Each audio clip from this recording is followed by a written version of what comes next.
அப்பா அம்மாவுக்கு சுகர் இருந்து பிறக்கும் போதே நமக்கு சுகரோட அளவு ரொம்ப அதிகமாக காணப்படுது அப்படின்னா அது டைப் 1 டயபெட்டிஸ்ன்னு சொல்லுவோம். இன்ஹெரிட்டன்ஸ், அதாவது அப்பா அம்மா கிட்ட இருந்து நம்ம கிட்ட பரவது பரம்பரையாக வரக்கூடிய ஜீன்ல பரவக்கூடிய ஒரு நோய் அந்த டைப் 1 டயபெட்டிஸ் சொல்லக்கூடிய பிரச்சனை.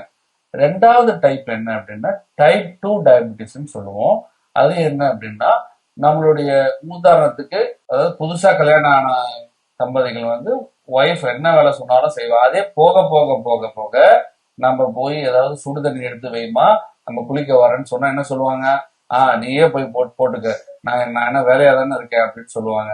ஏதாவது செஞ்சு கொடுன்னு சொன்னா கூட நீங்க போய் செஞ்சுக்கோங்க, நான் பிஸியா தானே இருக்கேன் அப்படின்னு சொல்லுவாங்க. அது போலதான் இனிஷியல் பீரியட்ல ஒரு சிறு வயதுல இருக்கும்போது இன்சுலின் குளுக்கோஸ் எல்லாம் செல்லுக்குள்ள போய் நிறைய வேலை செய்யுது. ஆனா போக போக போக இன்சுலின் என்ன சொன்னாலும் அந்த குளுக்கோஸ் செல்லுக்குள்ள போக மறுக்கிறது. எவ்வளவு அதிகமாக சுரந்து செல்லுக்குள்ள செல் அப்படின்னு சொன்னாலும் அந்த குளுக்கோஸ் செல்லுக்குள்ள போகாம தடுக்கிறது.